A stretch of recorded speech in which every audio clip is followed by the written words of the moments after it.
Lupakan Saudi Arabia yang kamu bayangkan. Di balik lapisan pasir keemasan itu, tersembunyi sebuah kerajaan yang menyimpan kekayaan 4 triliun dolar, namun juga sebuah tempat di mana satu kesalahan kecil bisa membuatmu berakhir di penjara. Inilah negara di mana robot diberi kewarganegaraan, dan astronot perempuan melesat keluar angkasa. Dunia lain menanti untuk terungkap, penuh rahasia, kekuasaan, dan tak terhitung banyaknya kontradiksi yang mungkin belum pernah kamu dengar. Namun, untuk memahami bobot sesungguhnya dari dinasti ini, kita harus memulai dari kebenaran yang paling telanjang. Tanah yang mereka kuasai sejak awal memang tidak pernah ditakdirkan untuk manusia. Nomor 1. Tanah tanpa sungai, negara yang menciptakan airnya sendiri di gurun. Arab Saudi adalah salah satu dari sedikit tempat yang membuat para ahli geologi dan sejarawan bertanya-tanya. Bagaimana sebuah peradaban modern bisa bangkit di wilayah yang nyaris menolak kehidupan? Mari mulai dengan fakta yang membuat siapapun terdiam sejenak. Arab Saudi tidak memiliki sungai alami. Di seluruh bentang wilayah raksasa seluas lebih dari 2 juta kilometer persegi ini, alam hampir tidak meninggalkan air permukaan. Yang ada hanya gurun tanpa ujung, batuan basal yang membara, dan kelembapan yang begitu rendah, sampai materi organik bisa terurai dalam hitungan hari. Namun di tempat yang seolah mustahil untuk bertahan hidup, puluhan juta orang tetap membangun sebuah negara modern dengan melakukan hal yang nyaris tak terpikirkan, menciptakan air mereka sendiri. Dari Riyadh hingga Medina, kota-kota sepenuhnya bergantung pada jaringan pipa yang membentang melintasi gurun, menghubungkan pusat-pusat urban dengan pabrik desalinasi raksasa di sepanjang Laut Merah dan Teluk Persia. Di sini, air laut diolah melalui desalinasi dan didaur ulang menjadi air tawar, lalu dipompa ke pedalaman untuk menopang kehidupan lebih dari 36 juta orang. Arab Saudi mengoperasikan sistem desalinasi terbesar di bumi, mengubah sesuatu yang tidak pernah disediakan alam menjadi jalur hidup yang benar-benar vital. Namun, air bukan satu-satunya musuh. Ada ancaman lain yang sama tak kenal ampun, panas. Suhu siang hari bisa naik melewati 50 derajat Celcius, mengubah lingkungan menjadi tungku raksasa. Di beberapa jalan, aspal menjadi begitu panas hingga bisa melunakkan sol sepatu. Untuk mencegah jalan meleleh di bawah panas ekstrem ini, para insinyur merancang solusi yang radikal. Lapisan pendingin bawah tanah di bawah permukaan jalan berfungsi seperti sistem pendingin udara raksasa untuk melindungi tanah dari terik harian yang membakar. Sebuah negara tanpa sungai, tanpa air tawar alami, hidup di bawah panas yang cukup kuat untuk melelehkan aspal. Namun ia bertahan, terus tumbuh, dan menantang batas-batas alam itu sendiri. Ketika alam hampir tidak memberi apa-apa, bangsa Saudi dipaksa membangun sistem yang sepenuhnya buatan hanya untuk bisa bertahan. Dan dari tanah yang tak kenal ampun ini, lahirlah sebuah imperium uang dan kekuasaan yang belum pernah ada sebelumnya. Nomor 2. Dinasti 4 triliun dolar yang mengendalikan seluruh negara. Di jantung gurun, satu keluarga membangun salah satu imperium paling kuat dalam sejarah modern. Al Saud, satu-satunya dinasti yang namanya digunakan untuk menamai seluruh negara. Sebuah lingkaran yang sangat tertutup mengendalikan negara itu sendiri, dari militer dan polisi agama, hingga lembaga peradilan, media, dan sektor energi. Kekayaan mereka yang diperkirakan secara resmi melebihi 0,4 triliun dolar. Tetapi banyak ahli percaya angka sebenarnya bisa mencapai 4 triliun dolar, setelah investasi tersembunyi dan aset yang tidak diungkapkan ikut dihitung. Untuk membayangkan skalanya, ambil seluruh kekayaan keluarga kerajaan Inggris, lalu kalikan 16 kali. Di pusat kekuasaan ini berdiri Riyadh, tempat denyut negara naik dan turun mengikuti setiap perubahan pasar energi global. Di sini, satu nama menjadi bahan bakar seluruh kerajaan, Aramco, perusahaan minyak terbesar di dunia. Ukuran dan nilainya begitu masif, sampai raksasa teknologi seperti Google atau Apple pun terlihat kecil sebagai perbandingan. Dan ini bukan perusahaan dalam pengertian tradisional. Ini adalah mesin pencetak uang yang mengendalikan sekitar 15% pasokan minyak global. Itulah sebabnya, satu keputusan yang dibuat di balik tembok istana di Riyadh bisa mengguncang harga bahan bakar di Amerika Serikat, Eropa, dan Asia dalam hitungan jam. Dari abad ke-18 hingga hari ini, keluarga Al Saud memerintah bukan hanya lewat otoritas, tetapi juga lewat rasa hormat yang tertanam kuat dalam masyarakat Saudi. Di Arab Saudi, kekuasaan bukan sekadar dipegang. Kekuasaan diwariskan, diturunkan dari generasi ke generasi tanpa dipertanyakan. Untuk memahami Arab Saudi hari ini, kamu harus memahami keluarga di baliknya. Ini bukan sekadar dinasti. Ini adalah sebuah imperium. Mereka tidak hanya memerintah Arab Saudi. Mereka mengendalikan sesuatu yang tidak bisa ditinggalkan oleh seluruh dunia. Nomor 3. Ketika sebuah plat nomor lebih mahal daripada rumah tempat kamu tinggal. Namun, kekuasaan di Arab Saudi tidak hanya terkunci dalam kesepakatan minyak atau pertemuan istana di Riyadh. Kekuasaan itu tumpah ke jalanan, mengambil wujud logam, kulit, dan deru mesin yang menggelegar. Di sini, mobil yang kamu kendarai mencerminkan siapa dirimu, dan tidak ada kendaraan yang mewakili hal itu lebih baik daripada Toyota Land Cruiser, sang raja gurun pasir. Bagi banyak orang Saudi, Land Cruiser bukan sekadar hobi, melainkan gaya hidup. Dengan harga sekitar $80.000, memilikinya adalah sebuah pernyataan jelas. Aku sudah berhasil.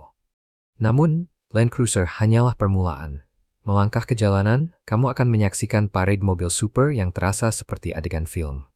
Lamborghini Aventador, Ferrari 812, dan Bugatti Chiron meluncur anggun, dikendarai pria-pria berjubah putih tradisional, menciptakan kontras mencolok antara kekayaan modern yang ekstrem dan budaya yang berakar kuat. Beberapa mobil dilapisi emas murni, bagian luar dan dalamnya, menjadikannya patung bergerak dari kemewahan berlebihan. Keluarga Al Saud sendiri pernah menarik perhatian dunia dengan kepemilikan Rolls-Royce Phantom berbahan emas solid bernilai jutaan dolar, dibuat khusus dari nol. Sebuah mobil yang pernah disebut majalah sebagai salah satu yang paling mewah di dunia. Dan di sini, bahkan plat nomor pun menjadi simbol status. Plat 1 digit, seperti nomor 1, seringkali terjual dengan harga lebih mahal daripada mobil yang memakainya. Seberapa kaya seseorang hingga memperlakukan plat nomor sebagai investasi? Di Arab Saudi, itu hal yang normal. Dan budaya kemewahan ini meluas jauh melampaui jalanan. Kalangan elit memiliki kapal pesiar berlapis emas, menyantap hidangan penutup yang ditaburi emas yang dapat dimakan. Dan di beberapa kota, kamu bahkan bisa menarik batangan emas 24 karat dari mesin ATM, layaknya uang tunai. Untuk versi paling ekstrem, pergilah ke Jeddah. Dulunya sebuah desa nelayan kecil, kini kota ini telah menjadi salah satu tempat dengan konsentrasi jutawan tertinggi di dunia. Di tengah gurun, balapan mobil super melintasi bukit pasir, Ferrari dan Lamborghini yang melesat membelah pasir, digelar secara rutin, menarik ribuan penonton. Pemandangannya terasa seperti fiksi ilmiah. Kecuali di sini, semua itu indah. Nomor 4. Singa di Villa, kelas elit Arab Saudi. Ada sisi gelap dari kelas atas Arab Saudi yang sulit dipercaya oleh banyak orang luar. Singa yang dipelihara di dalam villa pribadi. Di kalangan anak muda super kaya, di mana mobil super dan jam tangan bernilai jutaan dolar tak lagi mengesankan, singa telah menjadi simbol tertinggi kekuasaan dan dominasi. Seekor hewan liar dengan berat lebih dari 200 kg, memiliki rahang yang mampu menghancurkan tulang, dibesarkan di dalam mansion marmer putih, berdampingan dengan kolam air asin dan sofa desainer Italia.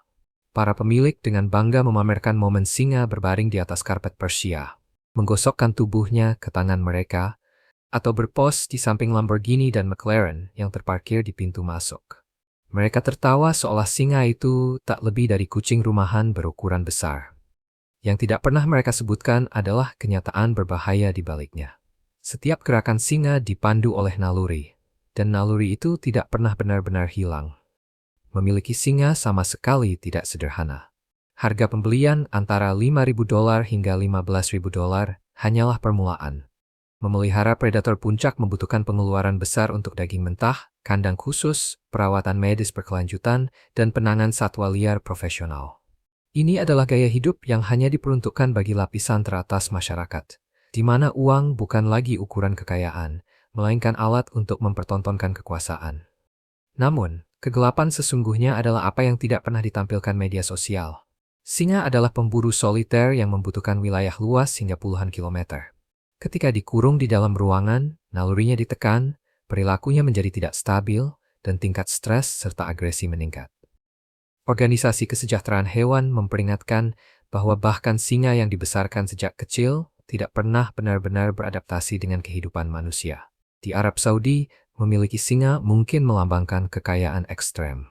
Namun bagi mereka yang memahami hewan ini, hal tersebut juga menjadi pengingat keras betapa tipisnya garis antara kemewahan dan bencana. Nomor 5. Satu malam kemewahan tertinggi, pesta yang nilainya setara harta seumur hidup. Jika kekuasaan di jalanan diukur lewat supercar dan hewan-hewan eksotis, maka di dalam aula perjamuan, kekuasaan diukur lewat berlian, kembang api, dan undangan berlapis emas. Ini bukan perayaan biasa. Ini adalah pertunjukan kemewahan yang disusun dengan sangat rapi. Tempat tradisi kuno berpadu dengan kekayaan yang nyaris tak masuk akal. Setiap pernikahan bisa menelan biaya dari ratusan ribu hingga jutaan dolar. Dan di kalangan keluarga kerajaan atau elit paling atas, pengeluaran bisa melambung melewati 10 juta dolar. Bahkan melampaui upacara paling megah di Bollywood maupun Hollywood. Sejak langkah pertama masuk, para tamu melewati lengkungan-lengkungan tinggi dari bunga segar, diselimuti cahaya keemasan yang hangat, serta wangi dupa yang nilainya lebih mahal daripada emas. Di dalam aula, kristal Swarovski, sutra impor, ratusan rangkaian mawar Arab, dan orkestra live yang membentang sepanjang ruangan menciptakan pemandangan yang benar-benar membuat kewalahan. Bunga saja bisa berharga setara sebuah mobil mewah. Salah satu ciri paling khas adalah pemisahan menjadi dua perayaan, satu untuk pria dan satu untuk wanita. Bagian wanita sering dibandingkan dengan runway mode kelas elit. Di sini, para wanita mengenakan gaun Chanel, Dior, dan Elisab, dilapisi perhiasan emas 21 karat dan 24 karat, serta ditata dengan makeup yang pantas untuk selebritas dunia. Sang pengantin perempuan bisa berganti busana 3 hingga 5 kali, dan setiap gaun bernilai puluhan ribu dolar. Tata cahaya, musik, dan panggung diperlakukan seperti konser live profesional. Penyanyi ternama dari Lebanon, Mesir, dan seluruh kawasan Teluk diterbangkan khusus untuk tampil. Para tamu VIP bersantai di area privat, disuguhi hidangan luar biasa seperti domba panggang utuh, seafood impor, dessert bertabur serbuk emas, serta kopi Arab yang diracik dari resep yang dijaga ketat. Bagi orang Saudi, pernikahan bukan sekadar perayaan, ini adalah pernyataan kehormatan keluarga, status sosial, dan kesetiaan pada warisan Badui. Meski banyak dikritik karena biayanya yang mencengangkan, pernikahan-pernikahan mewah ini tetap berlangsung. Berdiri sebagai salah satu perayaan paling berlebihan dan paling mahal di bumi. Nomor 6. Siapa sebenarnya yang membayar harga dari kemewahan ini? Apa yang menggerakkan semua emas, perak, supercar, dan pernikahan bernilai jutaan dolar ini? Dan siapa yang benar-benar menikmati bagian terbesar dari kekayaan tersebut? Secara teori, jawabannya adalah warga negara Saudi, yang lahir dalam sistem kesejahteraan yang bahkan banyak negara maju akan kesulitan menandinginya. Pendidikan negeri gratis, layanan medis penuh, pinjaman pernikahan tanpa bunga, serta program akun warga yang mentransfer uang langsung ke rekening bank setiap bulan. Bagi warga Saudi asli, hidup terlihat serba empuk sejak lahir. Namun itu baru setengah cerita. Jika kesejahteraan adalah sisi terang, maka biaya hidup adalah bayangan yang tidak pernah meninggalkan Arab Saudi. Di Riyadh dan Jeddah, dua pusat utama negara ini, hampir semuanya mahal. Bahan bakar tetap murah karena subsidi, tetapi air bersih justru lebih mahal daripada bensin. Sebuah paradoks langka yang hanya ada di negara-negara yang terpaksa memproduksi air melalui sistem desalinasi yang menghabiskan biaya miliaran setiap tahun. Setiap kali pendingin ruangan menyala, setiap kali mandi, setiap kali makan, tagihan perlahan naik tanpa suara. Dan urusan tempat tinggal bahkan lebih keras lagi. Urbanisasi yang cepat dan gelombang migrasi tenaga kerja telah mendorong harga sewa melambung tinggi. Sekitar 50.000 hingga 80.000 rial per tahun untuk apartemen sederhana, 2 kamar tidur. Angka yang bahkan mengejutkan penduduk Dubai. Dan inilah kenyataan yang sering luput dari perhatian banyak orang. Sekitar 40% dari populasi adalah pekerja migran. Tetapi mereka tidak menerima satupun manfaat ini. Tidak ada subsidi, tidak ada lahan, tidak ada pinjaman khusus, tidak ada akun warga. Yang ada hanya pengeluaran yang terus naik, bulan demi bulan. Makanan, layanan, dan kebutuhan sehari-hari mahal karena Arab Saudi mengimpor hampir semuanya, hasil pertanian, pasokan pangan, bahkan air minum dalam kemasan. Hiburan pun sama. Bioskop, mall, dan taman bermain hampir sepenuhnya melayani mereka yang mampu membayar. Sementara itu, lebih dari sepertiga populasi terdiri dari pekerja migran. Mereka membangun kota, merawat jalan, membersihkan rumah, menyajikan makanan, dan menjaga ekonomi tetap berjalan. Namun, kehidupan mereka sama sekali tidak seperti menara kaca yang dilihat dunia luar. Di bawah sistem kafala, pemberi kerja mengendalikan dokumen pekerja, status hukum mereka, bahkan kemampuan mereka untuk meninggalkan negara. Sistem ini telah menjebak jutaan orang dalam siklus eksploitasi. Upah yang tidak dibayar, kerja berlebihan yang ekstrem, penahanan sewenang-wenang, serta kekerasan mental atau fisik. Yang paling rentan adalah pekerja rumah tangga dari Afrika dan Asia Selatan. Banyak di antaranya masih sangat minim perlindungan dari hukum ketenagakerjaan. Nomor 7. Ketika hidup dikendalikan sampai ke napas. Arab Saudi adalah negara di mana kilau baja dan kaca seringkali hanya terlihat di permukaan.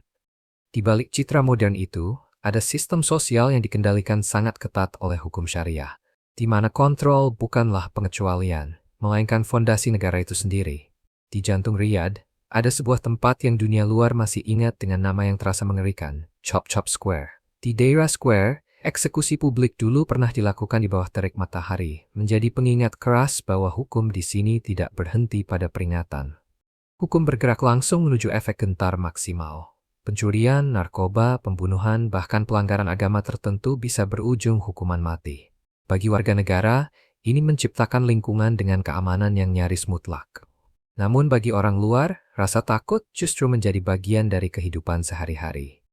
Perilaku yang dianggap biasa di tempat lain berubah menjadi tabu ketat di Arab Saudi. Alkohol tidak ada. Daging babi dilarang menurut hukum Islam. Pelukan di tempat umum, pergandengan tangan di luar mal. Tindakan seperti itu bisa membuat seseorang dipanggil dan ditanyai oleh otoritas moral publik.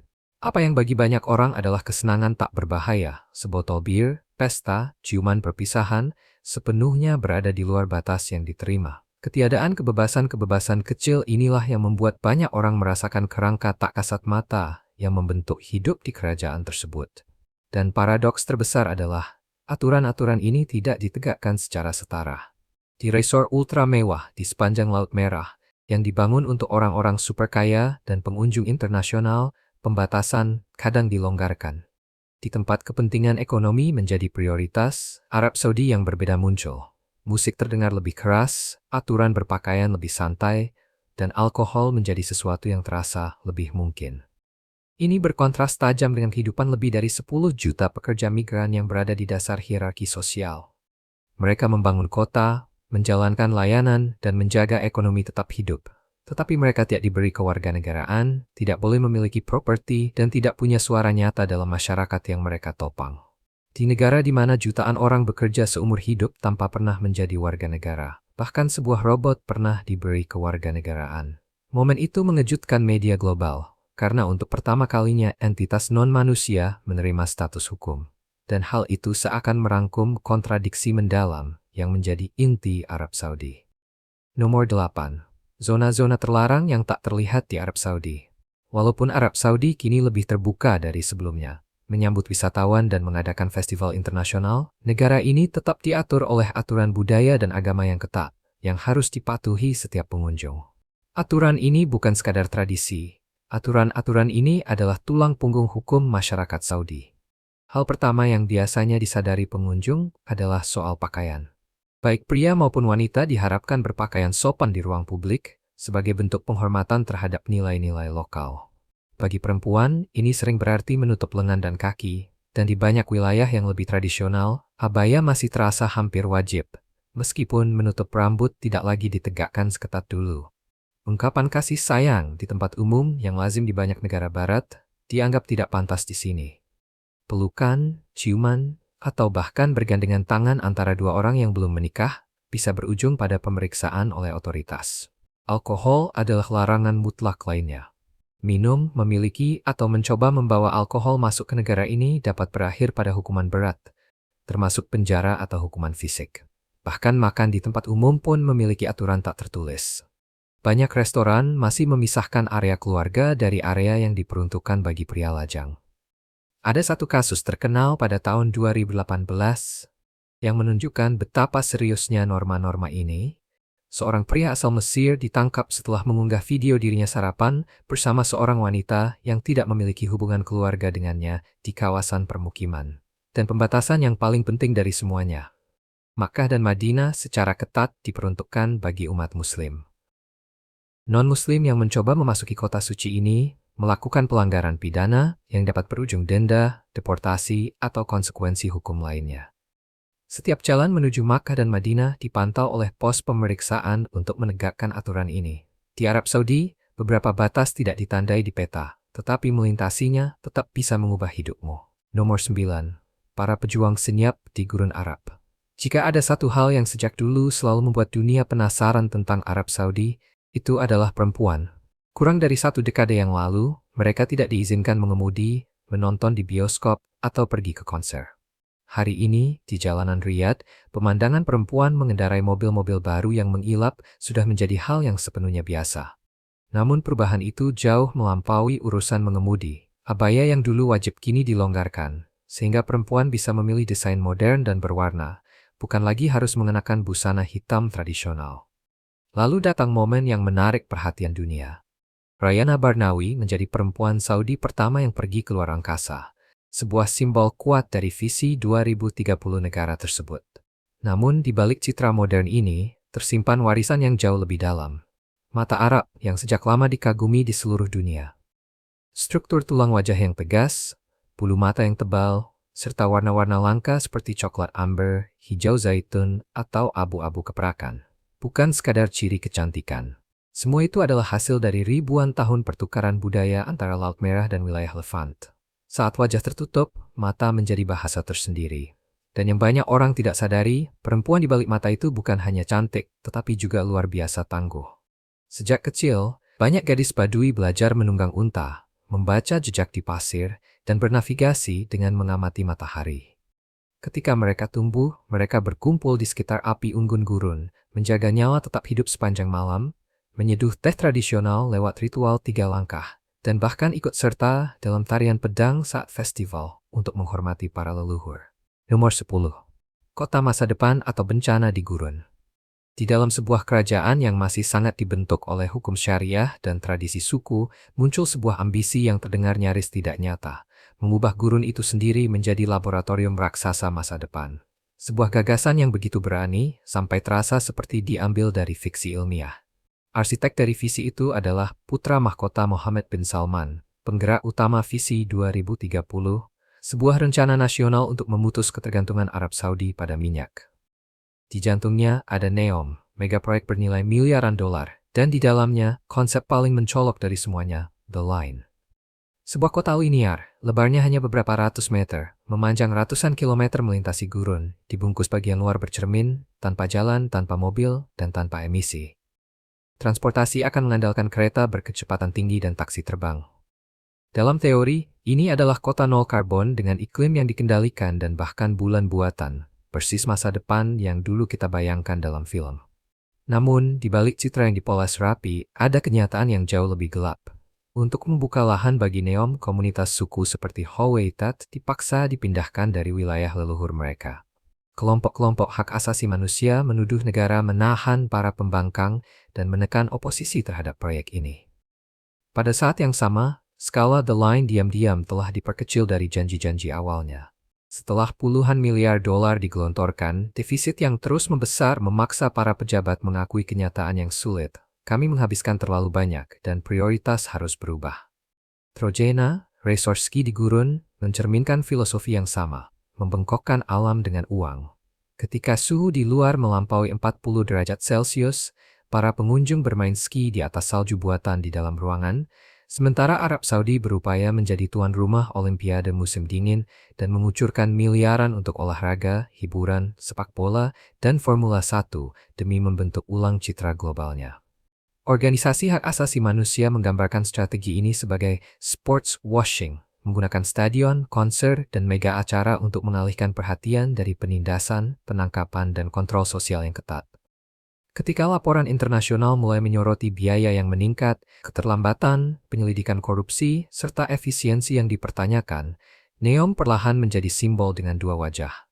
Di poster-poster promosi, ia berdiri sebagai kota masa depan, yang katanya akan menyelamatkan seluruh perekonomian.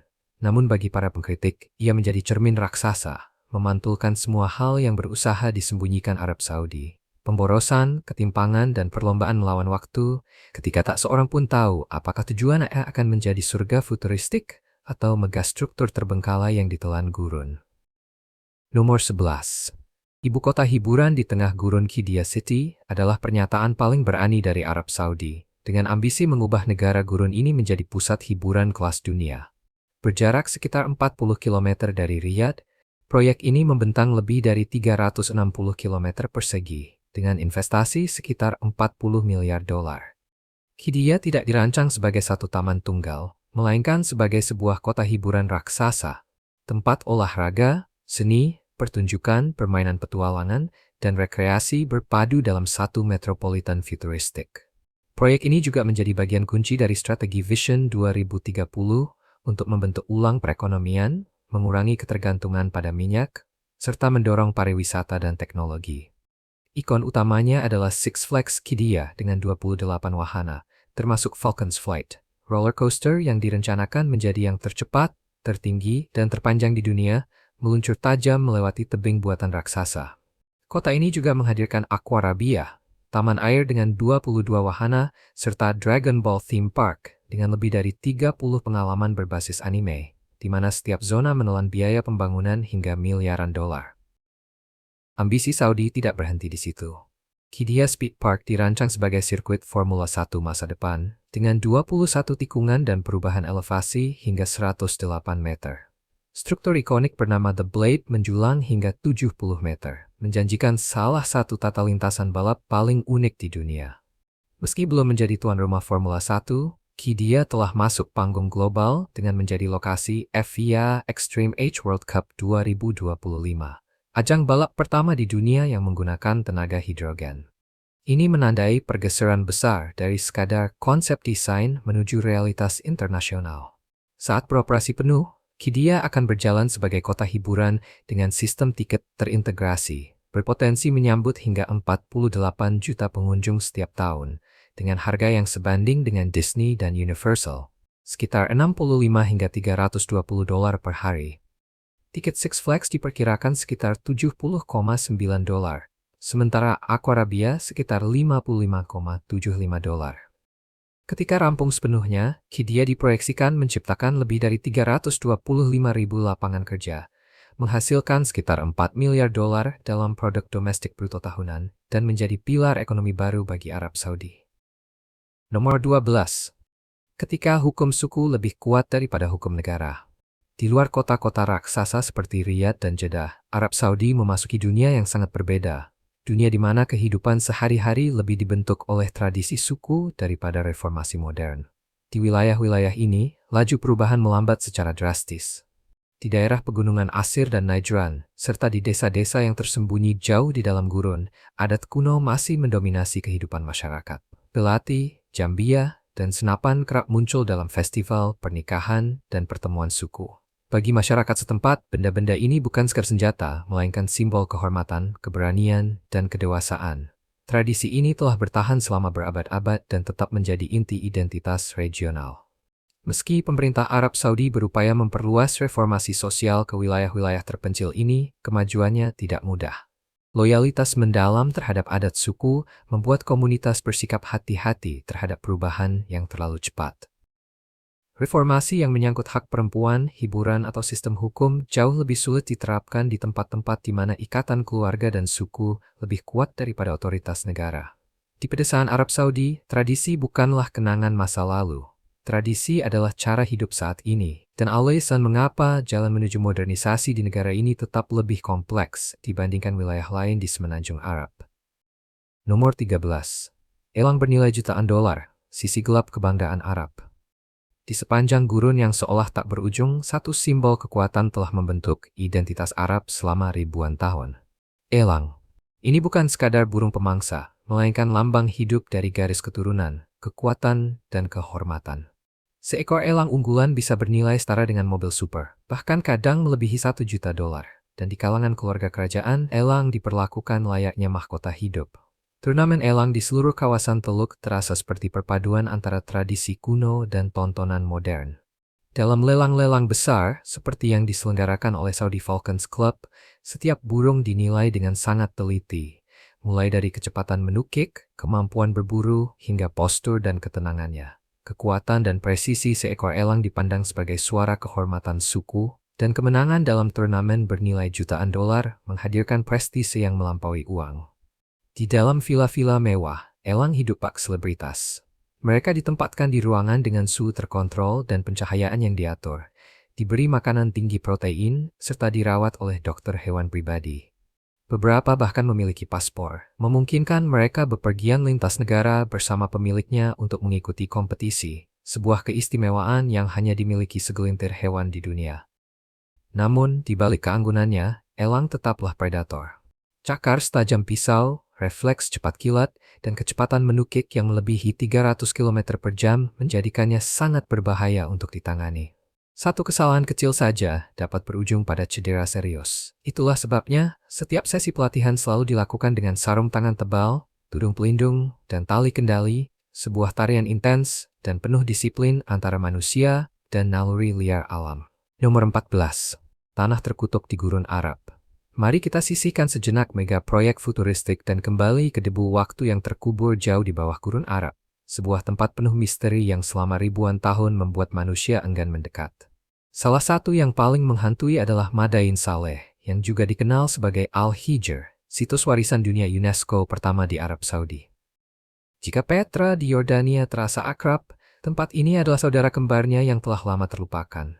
Makam-makam menjulang, dipahat langsung ke batuan padat oleh peradaban Nabatea kuno, bangkit dari tebing-tebing gurun. Selama berabad-abad, masyarakat setempat percaya bahwa tanah ini terkutuk. Menurut legenda, tempat ini dihuni oleh jin, makhluk supranatural yang konon tinggal di celah-celah batu dan mengeluarkan suara-suara aneh yang bergema di malam hari. Ketakutan itu saja sudah cukup untuk membuat kawasan ini terbengkalai, dengan sangat sedikit orang yang berani masuk. Namun waktu mengubah takdirnya. Kini, wilayah yang dulu disebut Tanah Arwah telah menjadi salah satu destinasi paling berharga di Arab Saudi. Kamp-kamp gurun mewah berdiri di antara formasi batu kuno, menawarkan interior bintang 5 di bawah langit terbuka. Satu malam di lanskap bak dunia lain ini bisa berharga hingga $1.000. Hegra berasal dari abad pertama Masehi dan memiliki 131 makam monumental, serta sumur, saluran air, dan peran masa lalunya sebagai persinggahan dagang penting di jalur Kemenyan yang menghubungkan Yaman dan kawasan Levant. Namun misteri terbesarnya tetap ada. Bangsa Nabatea menghilang tanpa meninggalkan catatan tertulis atau jejak jelas tentang kejatuhan mereka. Bahkan hingga hari ini, para ahli masih kesulitan menjelaskan bagaimana makam-makam ini dipahat dengan presisi luar biasa, seolah dipotong oleh sinar laser. Perpaduan antara arsitektur sempurna dan sejarah yang inilah yang menjadikan Hegra salah satu misteri terbesar yang belum terpecahkan di Gurun Arab. Nomor 15. Mimpi para miliarder dan bayang-bayang budaya Arab. Lalu, apa sebenarnya yang tersembunyi di balik gemerlap cahaya dan visi bernilai triliunan dolar seperti Neom dan The Line? Jawabannya sederhana dan meresahkan. Arab Saudi sedang berpacu melawan waktu. Saat dunia perlahan berpaling dari minyak, sumber daya yang menopang negara ini selama puluhan tahun, kerajaan ini dipaksa mempertaruhkan segalanya demi masa depan. Kartu yang dipilih adalah ambisi, keinginan untuk menjadi Dubai, atau bahkan melampauinya. Namun tantangan sesungguhnya bukanlah uang, melainkan sifat manusia. Apakah masyarakat siap untuk transformasi secepat ini? Di satu sisi berdiri generasi tua yang konservatif, berdoa 5 kali sehari dan hidup dengan tradisi yang dibentuk selama berabad-abad. Di sisi lain berdiri generasi baru, Gen Z Arab Saudi, mendengarkan rap, menggulir TikTok, dan memadati festival seperti MDL Beast, menari di bawah cahaya laser mengikuti musik elektronik. Dua dunia ini, yang satu berakar kuat pada agama dan tradisi, yang lain dibentuk oleh teknologi, musik, dan budaya global, semakin menjauh. Dan pertanyaan paling mendesak bagi Arab Saudi saat ini adalah, apakah sistem nilai yang saling berlawanan ini dapat hidup berdampingan dalam sebuah negara yang diatur oleh hukum syariah? Seperti yang dikatakan di awal perjalanan ini, lupakan Arab Saudi yang Anda kira Anda kenal. Karena negara ini bukan hanya tentang pasir dan minyak. Ini adalah garis depan tempat mimpi terbesar yang bisa dibeli uang bertabrakan dengan tradisi yang mungkin tak akan pernah bisa diubah oleh uang. Mungkin ketika The Line selesai dibangun, ia akan berdiri sebagai keajaiban arsitektur terbesar di bumi. Atau mungkin dinding-dinding cermin itu suatu hari akan terbengkalai di gurun, perlahan ditelan debu dan waktu. Hanya waktu yang akan menentukan. Dan menurut Anda, bagaimana? Saya harap kamu menikmati video hari ini. Jika iya, jangan lupa klik tombol suka dan berlangganan channel ini agar tidak ketinggalan video-video seru berikutnya.